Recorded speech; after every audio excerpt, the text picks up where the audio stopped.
Welcome, most esteemed viewers, to the channel for all things spooky.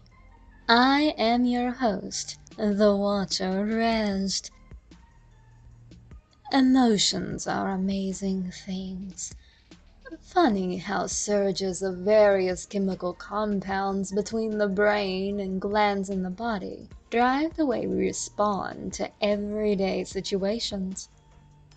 How much more so when certain situations call for more intense surges.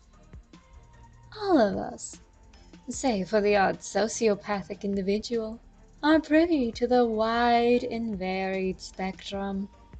Joy, passion, grief, excitement, fear, lust, and rage. That last one especially is what brings us to tonight's story. We all have that one thing that we just cannot tolerate. Maybe for you it's littering. Perhaps it is someone who drives far too slowly. Or in the inverse, someone who just instead zips in and out of traffic recklessly.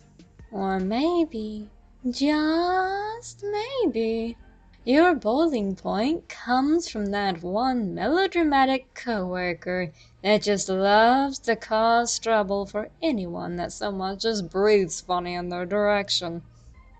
Regardless, we all have that one thing that tips us over from our good mood and leaves us stewing in our own wrath. Alright, everyone. Lock those doors and windows, pull down those shades, and tug up those covers, because tonight it's time for a classic bedtime story.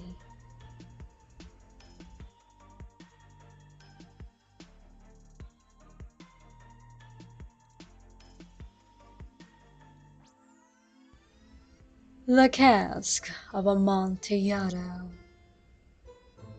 Written by Edgar Allan Poe. Told by the Watcher Rest. The 1,000 injuries of Fortunado I had borne as best I could, but when he ventured upon insult, I vowed revenge. You, who so well know the nature of my soul, will not suppose, however, that I gave utterance to a threat. At length I would be avenged. This was a point definitely settled, but the very definiteness with which it was resolved precluded the idea of risk. I must not only punish, but punish with impunity. A wrong is unredressed when the retribution overtakes its redresser. It is equally unredressed when the avenger fails to make himself felt as such to him who has done the wrong. It must be understood that neither by word nor deed had I given Fortunado cause to doubt my goodwill. I continued, as was my wont, to smile in his face, and he did not perceive that my smile now was at the thought of his immolation. He had a weak point, this Fortunado. Although in other regards he was a man to be respected and even feared. He prided himself on his connoisseurship in wine. Few Italians have the true virtuoso spirit. For the most part, their enthusiasm is adopted to suit the time and opportunity, to practice imposture upon the American and Austrian millionaires. In painting and gemmary, Fortunado, like his countrymen, was a quack. But in the matter of old wines he was sincere. In this respect I did not differ from him materially. I was skillful in the Italian vintages myself, embarked largely whenever I could. It was about dusk, one evening during the supreme madness of the carnival season, that I encountered my friend. He accosted me with excessive warmth, for he had been drinking much. The man wore motley. He had on a tight-fitting party-striped dress, and his head was surmounted by the conical cap and bells. And I was so pleased to see him that I thought I should never have done wringing his hand. I said to him, "My dear Fortunado, you are luckily met. How remarkably well you are looking today! But I have received a pipe of what passes for Amontillado, and I have my doubts." "How?" said he. "Amontillado? A pipe? Impossible! And in the middle of the carnival!" "I have my doubts," I replied, "and I was silly enough to pay the full Amontillado price without consulting you in the matter. You were not to be found, and I was fearful of losing a bargain." "Amontillado?" "I have my doubts." "Amontillado?" "And I must satisfy them." "Amontillado?" "As you are engaged, I am on my way to Lucchese. If anyone has a critical turn, it is he. He will tell me." "Lucchese cannot tell Amontillado from sherry." "And yet some fools will have it that his taste is a match for your own." Come, let us go." "Whither?" "To your vaults." "My friend, no, I will not impose upon your good nature. I perceive you have an engagement. Lucchese." "I have no engagement. Come." "My friend, no, it is not the engagement, but the severe cold with which I perceive you are afflicted. The vaults are insufferably damp. They're encrusted with nitre." "Let us go. Nevertheless, the cold is merely nothing. Amontillado, you have been imposed upon. As for Lucchese, he cannot distinguish sherry from Amontillado." Thus speaking, Fortunato possessed himself of my arm, and putting on a mask of black silk and drawing a roquelaire closely about my person, I suffered him to hurry me to my palazzo. There were no attendants at home.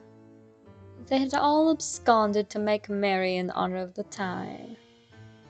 I had told them that I should not return until the morning, and had given them explicit orders not to stir from the house.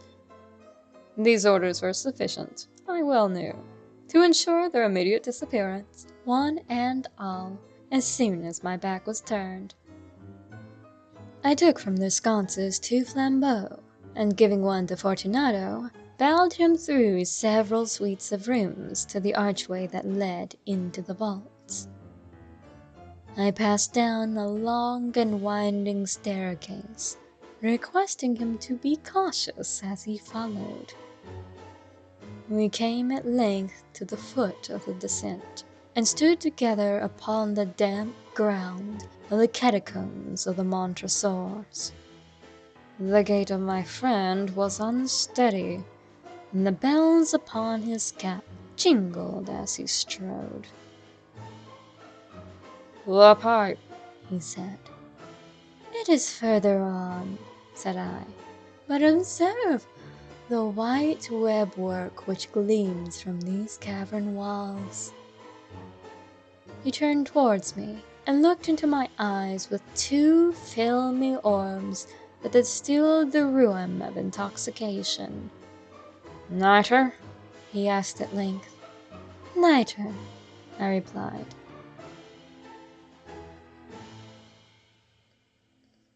"How long have you had that cough?"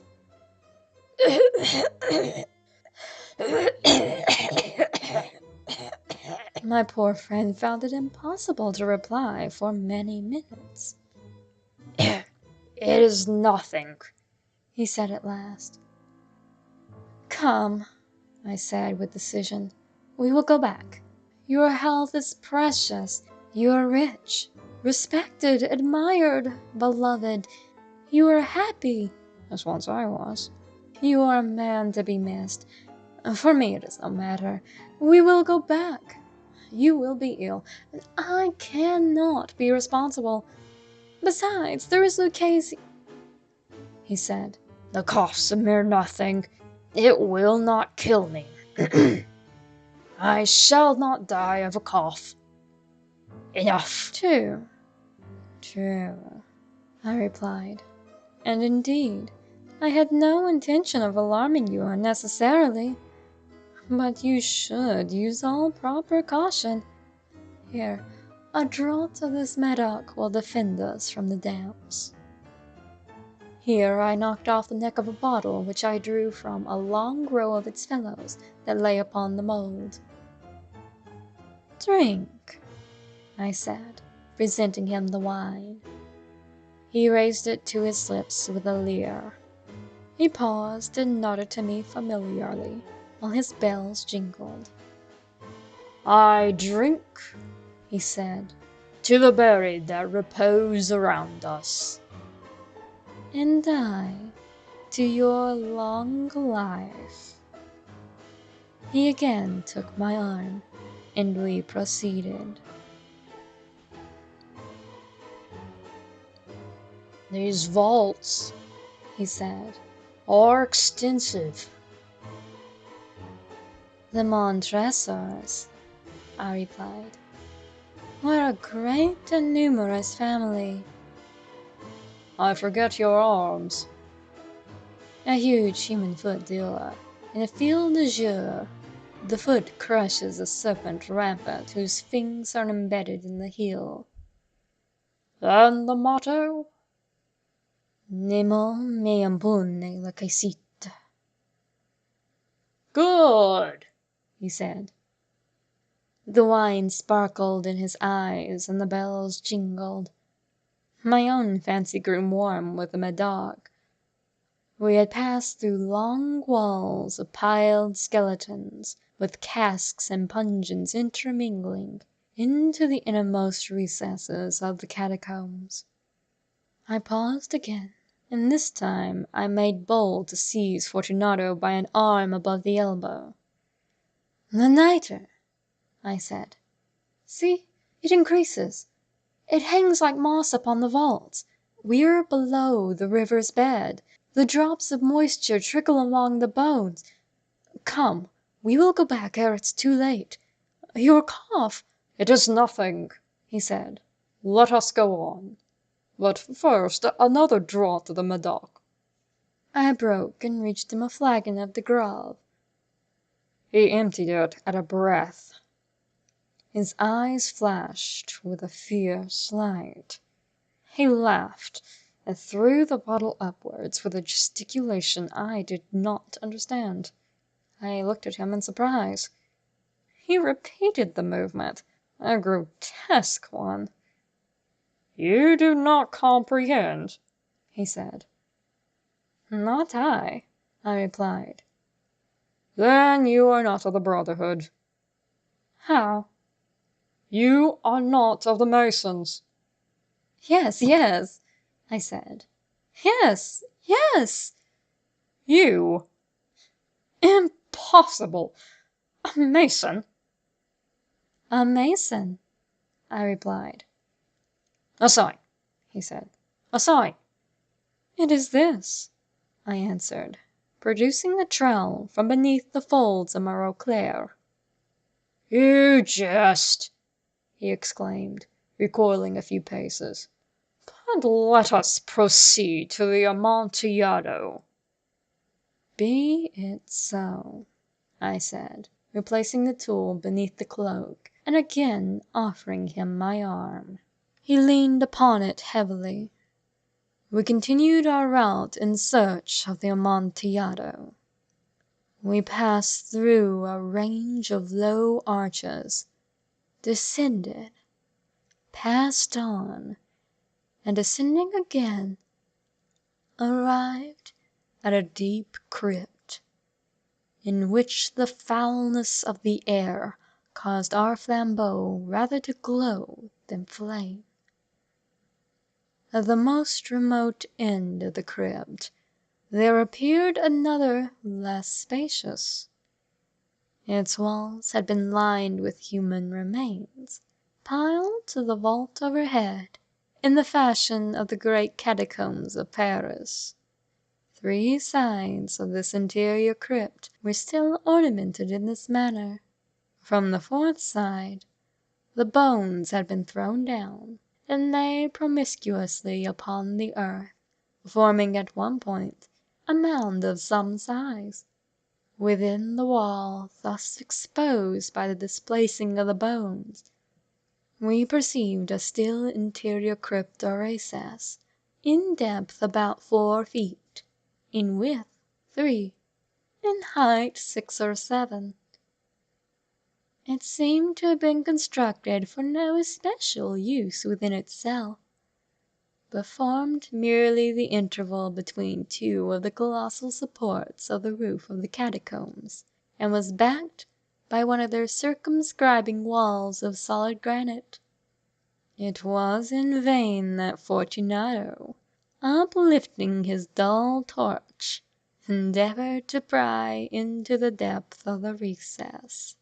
Its termination, the feeble light did not enable us to see. "Proceed," I said. "Herein is the Amontillado. As for Lucchese—" "He is an ignoramus," interrupted my friend, as he stepped unsteadily forward, while I followed immediately at his heels. In niche, and finding an instant he had reached the extremity of the niche, and finding his progress arrested by the rock, stood stupidly bewildered. A moment more, and I had fettered him to the granite. In its surface were 2 iron staples, distant from each other about 2 feet horizontally. From one of these depended a short chain, from the other a padlock. Throwing the links about his waist, it was but the work of a few seconds to secure it. He was much too astounded to resist. Withdrawing the key, I stepped back from the recess. "Pass your hand," I said, "over the wall. You cannot help feeling the nitre. Indeed, it is very damp. Once more, let me implore you to return." "No?" "Then I must positively leave you. But I must first render you all the little attentions in my power." "The Amontillado!" ejaculated my friend, not yet recovered from his astonishment. "True," I replied, "the Amontillado."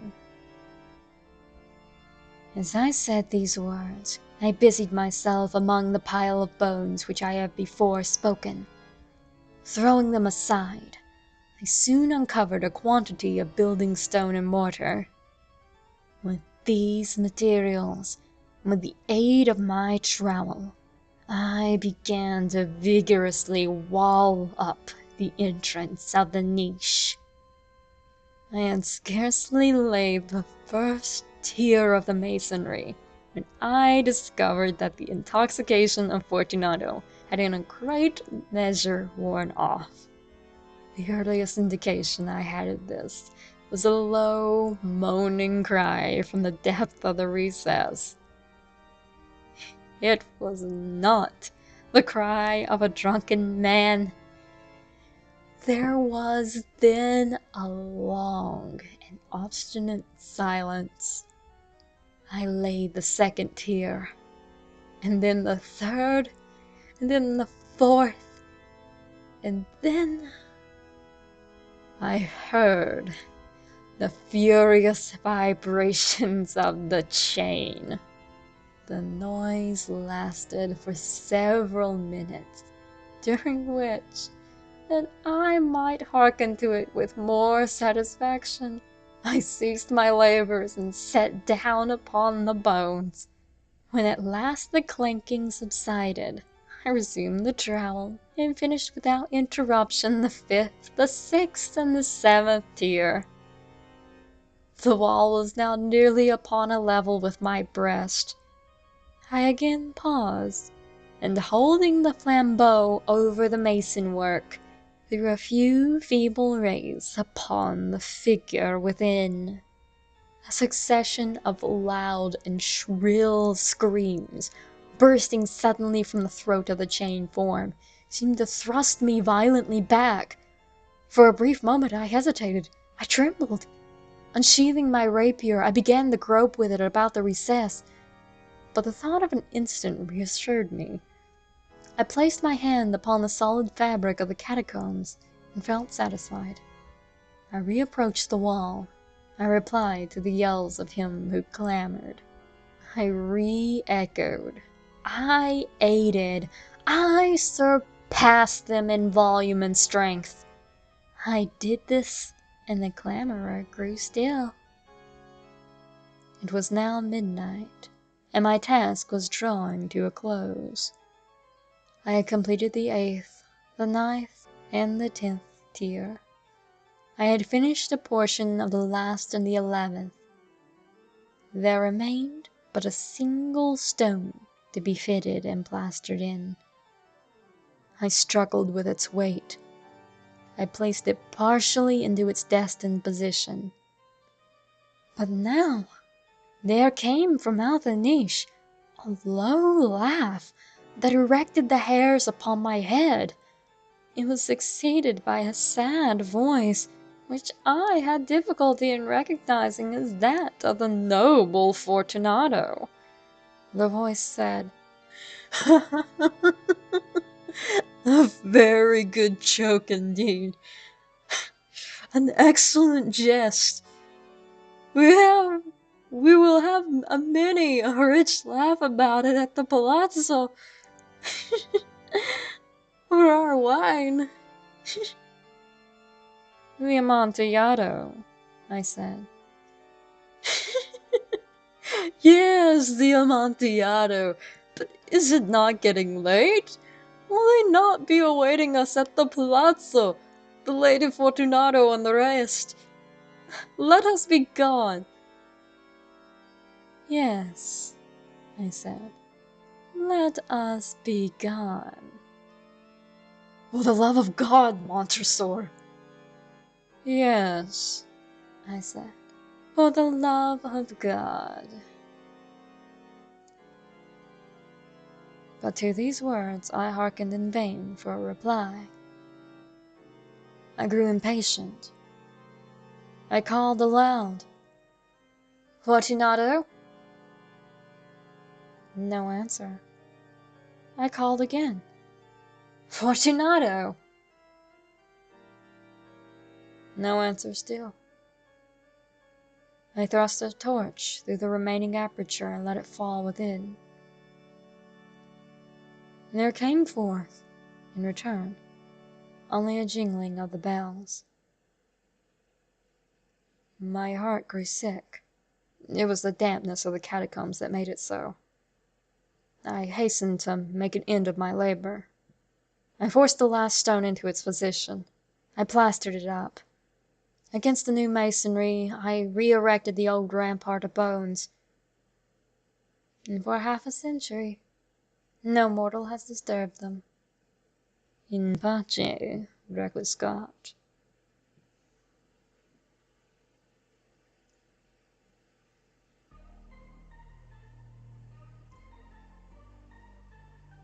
And finito. Ah, I do love how cathartic storytelling is. So much easier than revenge. A lot less messy, too. At least Montresor properly disposed of a corpse where it belonged, among the other corpses. Well, I hope you all enjoyed a bit of classic Edgar Allan Poe. I love this story. It always gets me right here, in the liver, because with all this talk of wine, perhaps it's time for me to grab a glass and mellow out for a bit. Be sure to like, comment, subscribe, and apply for notifications.